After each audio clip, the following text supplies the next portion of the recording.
Welcome to Indian mathematical class. मेरा नाम है सिद्धार्थ और आज के वीडियो में हम डिस्कस करने वाले हैं echelon form, pivot and free variables के बारे में। तो यहाँ पर सबसे पहले जो है हम एक सिस्टम को कंसीडर करते हैं और इस सिस्टम के अंदर कोई भी इक्वेशन जो है वो डीजनरेट इक्वेशन नहीं है। तो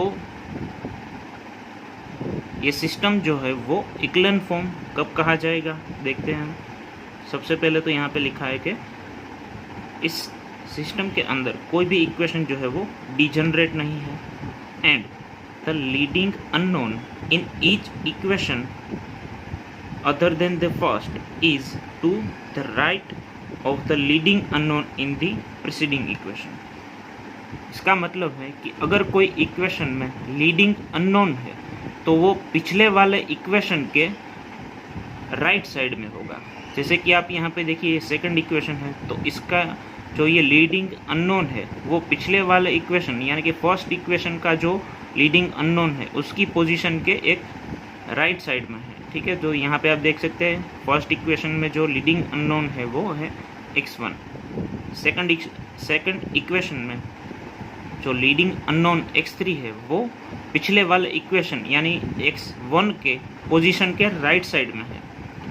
और यहाँ पे थर्ड इक्वेशन में आप देखिए, थर्ड इक्वेशन में जो ये x4 है वो इस इक्वेशन का लीडिंग अननोन है और ये लीडिंग अननोन पिछले इक्वेशन के लीडिंग अननोन की राइट साइड में है। ठीक है, तो ये यहाँ पर x1, x3 और x4 जो है वो लीडिंग अननोन है फर्स्ट, सेकंड और थर्ड इक्वेशन में। और ये जो तीनों लीडिंग अननोन जो है वो इस सिस्टम के पाइवोट कहे जाएंगे, पाइवोट वेरिएबल।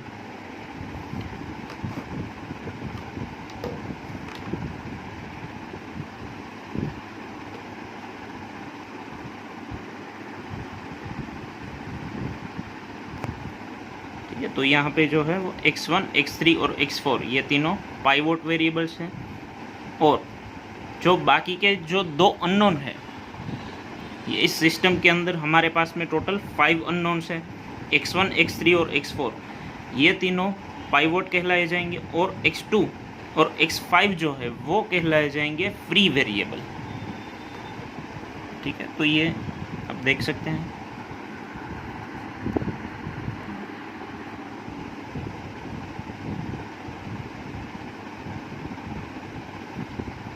x2 और x5 जो है वो फ्री वेरिएबल है। और किसी सिस्टम का इक्लन फॉर्म जो है वो जनरल फॉर्म में, कोई जनरल हम अगर सिस्टम कंसीडर करते हैं तो उसका जो इक्लन फॉर्म जो है वो कुछ इस तरह से होगा। अब आप यहाँ पे देखिए ये फर्स्ट इक्वेशन है, इसका ये लीडिंग अननोन, अगर इसका जो x1 जो है इस अननोन का कोएफिशिएंट a11 सपोज अगर ये कोई नॉन ज़ीरो है तो ये उसका लीडिंग अननोन हो जाएगा। अगर इस इक्वेशन में जो फर्स्ट अननोन है मतलब कि यहाँ पे x1 है, इसका अगर कोएफिशिएंट 0 हो जाएगा तो हमें ये चेक करना पड़ेगा कि क्या x2 जो है उसका कोएफिशिएंट कोई नॉन ज़ीरो है। तो यहाँ पे हमने ये सपोज कर लिया कि x1 जो है वो इसका लीडिंग अननोन है। कोई सेकंड इक्वेशन जो है हम वहाँ पर देखते हैं, तो यहाँ पे देखिए ये जो अननोन है xj2, ये जो लीडिंग अननोन है इस इक्वेशन का वो पिछले वाले लीडिंग अननोन की राइट साइड में है। ऐसे ही सारे इक्वेशन में यही होगा, लास्ट इक्वेशन में भी यही होगा कि वो अपने पिछले वाले लीडिंग अननोन की राइट साइड में वो होगा, इसका अननोन भी। ठीक है, तो यहाँ पे ये सारे जो अननोन्स हैं वो इस इक्वेशन के, इस सिस्टम के पाइवोट कहलाए जाएंगे। बाकी के जो अननोन्स बचते हैं, अगर कोई अननोन बच जाता है तो वो होगा फ्री वेरिएबल।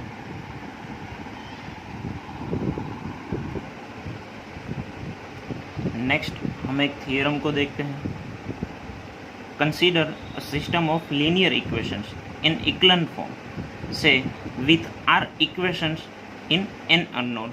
हमारे पास में सपोज के एक सिस्टम है जिसमें आर इक्वेशंस है और उसके n अननोन्स है। तो इसमें दो पॉसिबिलिटीज हो सकती है r और n की। Suppose r is equal to n है, that is there are as many equations as unknowns, मतलब कि हमारे पास में जितने भी इक्वेशंस है उतने ही नंबर ऑफ अननोन्स हैं। तो सिस्टम के पास एक यूनिक सॉल्यूशन होगा। दूसरा केस है r लेस देन n, मतलब कि हमारे पास में जो ये r नंबर ऑफ इक्वेशंस है, तो इक्वेशंस जो हो गए वो नंबर ऑफ अननोन्स से कम हो गए। जैसे कि अगर हम फॉर एग्जांपल देखें कि हमारे पास में अगर इक्वेशन 4 है लेकिन जो अननोन्स है वो हमारे पास में 7 अननोन्स है, ठीक है। तो ये r लेस देन n होगा एक केस में, तो ये क्या होगा, then we can arbitrarily assign values to the n minus r free variables and solve uniquely for the r pivot variables, obtaining a solution of the system। अगर r less than n होगा तो हमारे पास में कुछ variables बचेंगे जो कि फ्री वेरिएबल्स कहलाए जाएंगे, और वो कितने हो गए, n माइनस r वेरिएबल्स जो हो गए वो फ्री वेरिएबल्स हो गए, और उन वेरिएबल्स को हम कोई भी आर्बिट्ररी वैल्यूज़ जो है वो असाइन करके सिस्टम का सॉल्यूशन फाइंड कर सकते हैं, ठीक है। तो यहाँ पे जो है कुछ अगले टॉपिक के लिए हम एक सिस्टम को जो है यहाँ पर एक कंसीडर कर लेते हैं। नेक्स्ट जो हमारा टॉपिक है parametric form. assign arbitrary values called parameters to the free variables।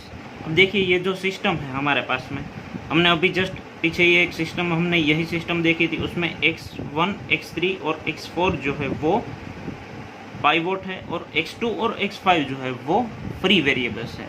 तो ये पैरामेट्रिक फॉर्म जो है उसमें यहाँ पे क्या कहा जा रहा है कि x2 और x5 जो है यहाँ पर उसको हमें कोई भी आर्बिट्ररी वैल्यूज़ जो है वो असाइन करनी है।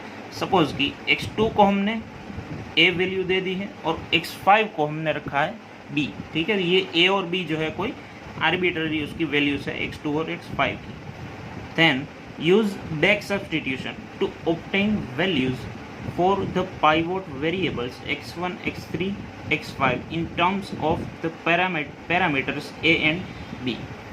अब ये x2 और x5 की वैल्यूज़ जो है वो क्या करना है, हमें इस सिस्टम के अंदर ये पुट करना है। तो जैसे ही मैं यहाँ पे x5 की वैल्यू सपोज मैं यहाँ पे पुट करता हूँ, देखिए ये फर्स्ट में यहाँ पे क्या लिखा है, put x5 is equal to b in the last equation, मतलब कि इस वाले इक्वेशन में हम सबसे पहले x5 की वैल्यू को पुट करेंगे। तो ये इक्वेशन जो है वो इस तरह से कुछ बन जाएगा, 3x4 minus 9b is equal to 6। इसमें हम अगर x4 की वैल्यू फाइंड करेंगे तो कुछ वो ऐसे ही मिलेगी, x4 is equal to 2 plus 3b। Now ये सेकंड स्टेप है, put x4 is equal to 2 plus 3b and x5 is equal to b into the second equation and solve for x3। अब जो हमारे पास में एक पहले से तो x5 की वैल्यू तो है, उसके अकॉर्डिंग हमने x4 की वैल्यू फाइंड करी। तो अब x4 और x5 की जो ये वैल्यू है वो हमें यहाँ पे सेकंड इक्वेशन में पुट करनी है, और सेकंड इक्वेशन में ये पुट करते ही हमें x3 की वैल्यू जो है वो इस तरह से मिलेगी। देखिए यहाँ पे जो है हमने सेकंड इक्वेशन में ये x4 और x5 की वैल्यू पुट करी है, और x3 की वैल्यू हमने फाइंड करी तो वो कुछ हमें इस तरह से मिलेगी, x3 is equal to 1 minus 8b। अब हमें ये करना है कि ये x3, x4, x5 और x2 की वैल्यूज़ जो है वो हमें फर्स्ट इक्वेशन में पुट करनी है। देखिए x2 की वैल्यू है a, x3 की वैल्यू, x4 की वैल्यू अभी हमने जस्ट हमें यहाँ पे फाइंड करी है, और x5 is equal to b। ये सारी वैल्यूज़ हम फर्स्ट इक्वेशन में पुट करेंगे तो ये कुछ इक्वेशन हमको इस तरह से मिलेगा, और इस इक्वेशन को हम x1 के लिए सॉल्व करेंगे तो x1 की वैल्यू हमें मिलेगी 4 माइनस 3 माइनस 9b। तो ये पैरामेट्रिक फॉर्म में हमें ये जो सारी वैल्यूज़ जो है वो किस तरह से मिली है, x1 की वैल्यू है ये x2 की वैल्यू है, x3 की वैल्यू है ये, x4 और x5 की भी ये वैल्यू है। तो यहाँ पे हमने क्या करा, जस्ट फ्री वेरिएबल्स जो हमारे पास में थे उसको हमने कोई भी दो आर्बिट्ररी वैल्यूज़ जो है वो हमने दे दी। दो वेरिएबल्स थे हमारे पास, तो हमने एक को वैल्यू रखी a और दूसरे की वैल्यू को हमने रखा b। उन दोनों की ये वैल्यूज़ जो है वो हमने सिस्टम में पहले तो हमने ये पुट कर दी, और उसके अकॉर्डिंग हमें ये जो बाकी के अननोन्स हैं x1, x3 और x5 उनकी वैल्यूज़ हमें मिली। ठीक है, तो यहाँ पे आप देख सकते हैं ये सारे के सारे अननोन्स जो है उसकी वैल्यू a और b के ऊपर अभी ये डिपेंड करेगी। जैसे ही मैं यहाँ पे a और b को कोई भी वैल्यू मैं पुट करता हूँ, सपोज़ कि a को मैं रखता हूँ 1 और b को रखता हूँ मैं 2, तो ये 1 और 2 के अकॉर्डिंग जो है ये हमें x1, x2, x3, x4 और x5 की वैल्यू जो है वो हमें देगा।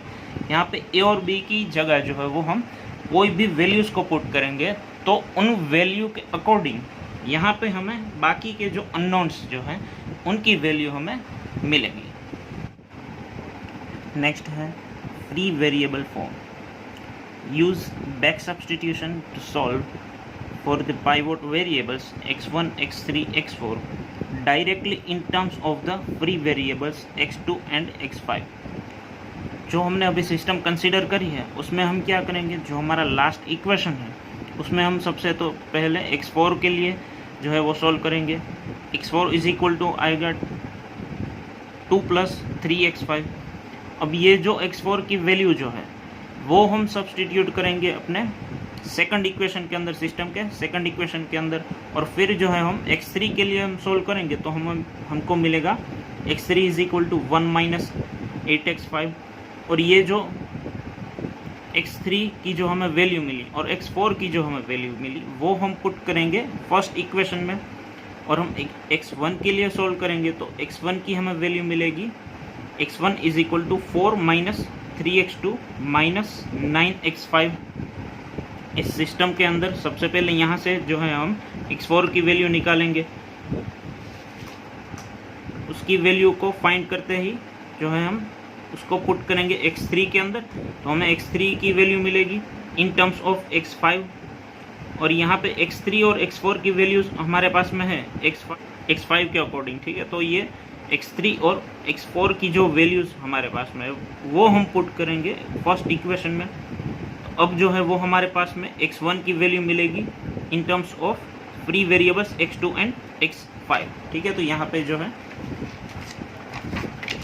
हमें x1, x2, x3 और x4, x5 की वैल्यू जो है वो हमें मिली। x1 की वैल्यू है 4 - 3x2 - 9x5, x2 free variable है, x3 is equal to 1 - 8x5, x4 is equal to 2 + 3x5 और x5 जो है वो फ्री वेरिएबल्स है। एक रिमार्क हम देख लेते हैं।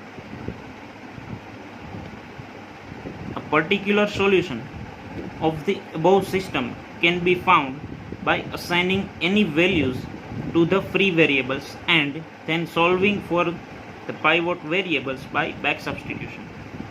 तो अब यहाँ पे जो है हमें x1, x3 और x4 की वैल्यूज तो हमें मिली है, लेकिन उसमें x2 और x5 जो है वो फ्री वेरिएबल्स हैं। तो जैसे ही मैं यहाँ x2 और x5 जो ये फ्री वेरिएबल्स हैं उनको कोई वैल्यू असाइन करता हूँ तो उसके अकॉर्डिंग जो है वो हमें ये x1, x3 और x4 की वैल्यू मिलेगी। जैसे कि अगर मैं यहाँ पे x2 की वैल्यू 2 लेता हूँ और x5 की वैल्यू मैं अगर 3 लेता हूँ तो वो 2 और 3 यहाँ पुट करने से हमें कोई वैल्यू मिलेगी x1 की। और अगर मैं x2 की वैल्यू 1 रखता हूँ, x5 की वैल्यू 2 रखता हूँ, उसको यहाँ पे पुट करूँगा तो ये 1 और 2 के अकॉर्डिंग जो है वो हमें x1, x3 और x4 की जो है वो हमें वैल्यू मिलेगी। फॉर एग्जांपल जैसे हमने यहाँ पे लिखा हुआ है x2 की वैल्यू मैं अगर 1 लेता हूँ और x5 की वैल्यू भी 1 लेता हूँ, तो अगर मैं x4 में इन दोनों की वैल्यू में अगर पुट करता हूँ तो ये हमें मिलेगी x4 की वैल्यू 5 मिलेगी, x3 में पुट करने पर हमें उसकी वैल्यू मिलेगी 7, x1 की वैल्यू जो है वो हमें मिलेगी -8। तो ये जो हमें वैल्यूज़ मिली ये x5 और x2 की ये 1 और 1 वैल्यू के अकॉर्डिंग मिलेगी। अगर मैं यहाँ पे 2 और 3 रखता हूँ तो ये वैल्यूज़ चेंज हो जाएगी। 5 और 6 रखता हूँ तो ये बाकी जो ये सारी वैल्यूज़ जो है वो चेंज हो जाएगी। तो ये जो अननोन की वैल्यू हमें मिली है वो इस फ्री वेरिएबल को असाइन की गई हुई वैल्यू के अकॉर्डिंग हमें मिली है, ठीक है।